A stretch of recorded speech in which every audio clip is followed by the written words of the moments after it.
Okay, so now we are at the stage of looking at using some overlays in our image. So after we've got the image all composited in nicely here, we can start to do some post-production, which includes things like overlays and some final effects and processing, which I will get to. But I will just touch on using some of our overlays in your image just to add some more texture and help make it a little bit more interesting as well. So what I'm going to do is just going to navigate to one of my folders here where I've got some of our Firefly photo overlays. And so we've got all different colors here of different variations of these fireflies. So I'm just going to pick one that I think will work nicely with our image.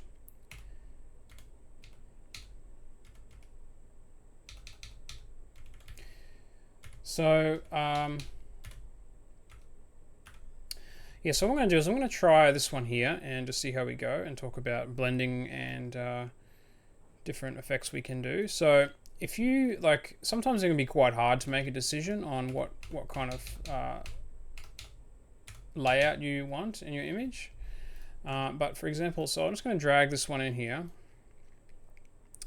And because it's a JPEG, it's got a black background behind it, which is fine. We will fix that. So I'm just going to scale this up just so we're kind of covering the subject and the surrounds. I'll bring it right out to the edge here so we don't have to worry about the edges of the image. So I'm just going to scale it right out here by holding down Alt and just scaling it. So if I just double click, that will confirm the transform. And so what we want to do is we want to head over to with our texture layer selected, change the blending mode to screen. And now you'll see that we have removed that black background and we can just see the lights and colors of those fireflies in the image. So the first thing is the colors of these fireflies isn't really matching the scene here. Depending on what you're going for, you might want to leave it how it is, or you might want to transform it around, or whatever you want to do. But so there's a couple of things we can do. So once we've changed our blending mode to screen, we can actually adjust the color of the fireflies as well. So with our same thing, with our layer selected, we're just going to go up to Image, Adjustments, and go to Hue and Saturation. So this will add an adjustment layer, a hue saturation adjustment layer, directly on the firefly texture that we've brought in here. So if we just tick this little colorize box here, Photoshop's going to try and detect the base color that we are kind of like looking for in our scene. So it's kind of detecting, it looks like a yellowish kind of color. That looks like a blend between the greens and this background here. So if we tick colorize, it's going to colorize the image to one particular color, which is what we want. So I'm actually going to just turn up the saturation slightly just to see how it looks, just to get some more color coming through into the fireflies. And then I'm just going to adjust this hue slider here just to change the actual color of these fireflies. So I'm going to lean more towards like this kind of yellowish, kind of more in this vicinity. And I'm just going to bring the saturation down just slightly. So we're kind of closer to the actual light color here in the scene.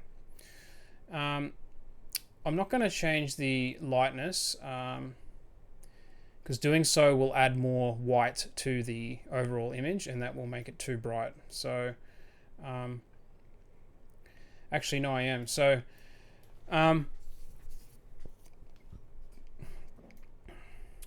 so what I'm also going to, because we're going to paint on the mask here, I've just had a thought, I'm going to turn up the lightness slightly. So this hue saturation adjustment is super handy because we can do things like colorize the texture. We can adjust the actual color on this spectrum here. We can adjust the saturation. And with lightness, it's just adding blacks or whites to the overall image. So because I want to add some extra light glow on the image as well as the fireflies, I'm going to turn this up actually to about 10. And if it's too much, we can change it. So I've just hit enter there and it's confirmed. If we want to actually go back and make a change, we can just double click. If yours is hidden here, you just hit this little arrow where you've got these two circles, and it's going to bring up your smart filters. And if you just double click on your hue saturation, you can just go in and keep making changes if you need to. So I'm going to leave that at 10 and hit OK. So the next thing I'm going to do is I'm just going to, with our texture here selected, create a layer mask on the texture by just clicking on the layer mask button. And like we were doing previously, I'm just going to invert that mask by pressing Control I or Command I on Mac, I believe. So with our mask, if I invert it, you will see it removes the texture. So what I'm going to do is click on, make sure we got our layer mask selected and we have our color set to white, and I'm just going to change the brush just to one of the default soft brushes, and I'm just going to start gently just painting in with the white brush just in the areas where the light is kind of shining through here. So you'll see the layer mask actually changing where I'm painting. So I'm actually just painting in just some extra glow here where the light is kind of shining through here. And yeah, if we just kind of try and emulate like the light glowing around the baby here, kind of add some extra effect. So if I get my brush and change to black, it's going to paint away a little bit of this texture here. And so what's that's done, it's actually quite subtle, is we've just added in some texture there on the image. And if we want to go in and adjust that, again, we can just double click on hue saturation and just make some adjustments to how strong we might want the glow, or if we want to change the color, or you know, the overall hue color here. But I'm just going to leave the lightness at 10 and hit OK. So that's kind of covers like the different ways you can use some of our Firefly photo overlays. So yeah, you just bring it in, change the blend mode to screen, and then you can add adjustment layers like hue saturation on it, and you can actually create a layer mask and just paint in different parts of the image where you want the overlay to sit in your image. So I kind of like that nice little effect there, and we're going to do another texture on top with our sparkle. So that was the fireflies, and I'm going to do the sparkles. So again, there's two different types here. We just before used a JPEG version. So the JPEG versions will have black on the background, and you just remove that black by, again, adding a screen blending mode. So if we go into our sparkle photo overlays, you'll see we've got the JPEG versions, just like you saw before. And there's also PNG versions. And so with the PNG versions, these versions here are actually, they don't have the black on the background. So we can use different blending modes and not have the, not be kind of limited to screen blending mode. We can actually use different blending modes and we don't have that black background. But just for the purposes of this example today, we will use the, I'll use the black background JPEG versions, and I'll show you the PNG ones at the end. So, so we've got a few different variations here on the sparkle ones. I'm just going to pick one that I feel like will, again, work nicely with our, I kind of like this ring because the baby is actually sitting in a ring shaped swing. The hearts aren't too bad. Those swirls are pretty interesting. Yeah, I kind of like this one.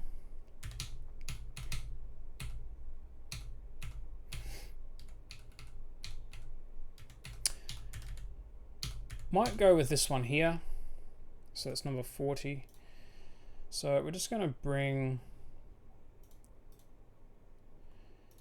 Yeah, we're just going to bring this one in here. And again, I'll just scale it out to the size of the image, just like that.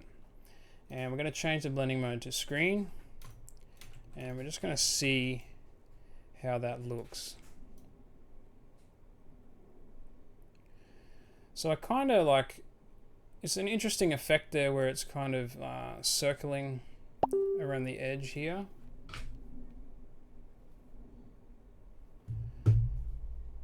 So I'm going to just scale it out a little bit, just set it about there. And we're going to do the same. We're going to apply a hue saturation adjustment and also do the mask again. So we're going to go up to Image, Adjustments, Hue Saturation, and we're just going to click Colorize. And again, we're just going to move that color slider just to get closer to the overall light color here in the scene, and just turn that saturation down to about there. I'm going to turn the lightness up again to about 10 and just hit OK. So we're going to then, with that layer selected again, click our layer mask and then invert that mask by pressing Ctrl-I. And again, we'll get our brush and make sure we've got our color set to white. And we're just going to paint just gently, just around the edge here.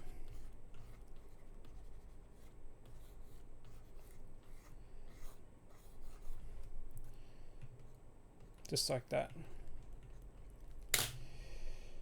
And so you can see before and after there. Just like that. So I'm actually going to scale this by pressing Control-T or going up to Edit, Free Transform. And just see how it looks if we move around a little. But no, I think I kind of like how it's sitting there, just to add that effect there. Again, these, you know, if this was... these are just examples, so we could change these if we weren't happy with them in the end. So that's the two different types of overlays that we have that you can use. I will show you, for example, with the PNG versions. So if we open up the PNGs, I'll pick a love heart this time. I'll pick maybe this one. So I'm just going to hide this one so we can see what we're doing. So I'm going to move the heart one in. So this one can be handy if you want to not apply blending mode, or if you want to apply a different blending mode, depending on what effect you would like to have. So you can actually play around with the different blending modes. Screen is obviously the one that we recommend because it changes the values in the texture to kind of sit. It blends in with the colors and lighting in the scene. Whoops. So screen is one that we recommend. You can use ones like overlay or soft light, hard light even. You can even try things like color and saturation. Just you can, you know, play around with what you want, with what works for you. So we're going to just try. I'm going to sit it with screen for the moment, and I'm just going to do a transform on here and just sit the texture about there. So same thing. It will be pretty much exactly the same what we've done before. So if we go up to Image, Adjustments, Hue Saturation, and hit Colorize, and we just turn that saturation up, move this slider here, just closer to over here, and just desaturate slightly. And whoops. Just do another transform here just to move that. I'm just going to double click on the mask here and just see, because we don't have that black behind, it's not changing the overall brightness in the background by moving the lightness slider. That's one of the other differences. So again, I would, you can create a layer mask and invert and paint in some of that texture over the top there. So yeah, I kind of like that effect there. It's got a nice kind of glow around the subject there. So I'm just going to delete that PNG layer that I was just showing you how to use before. So I've added in 2 textures over the top here using screen blending mode, hue saturation adjustments, and painting in on the mask.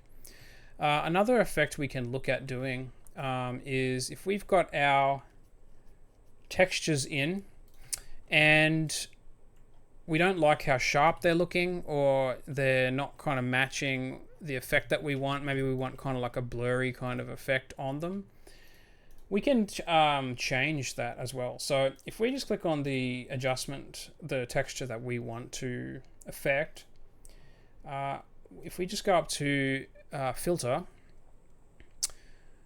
we can do different blurs on them. So we can go up to filter, blur. The popular one is Gaussian blur, and you can actually soften that texture up. You can soften it right up to, you know, even not having it look like a texture anymore. It might just be a glow effect for you. Or you can just do a gentle a blur on it.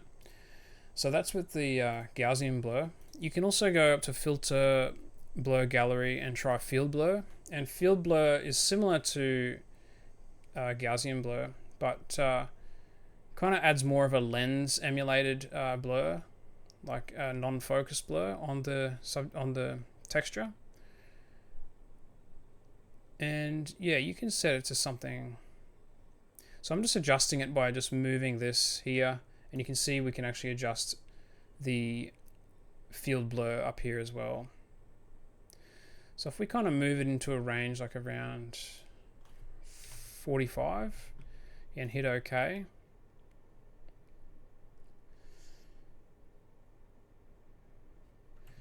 it's going to have a nice little soft glow effect around here.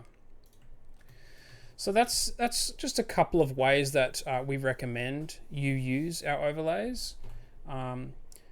Just by adding some extra lighting and texture into your image using those techniques that I've discussed. And you also have the flexibility of adding adjustment layers to those, as well as removing parts of the image by using layer masks.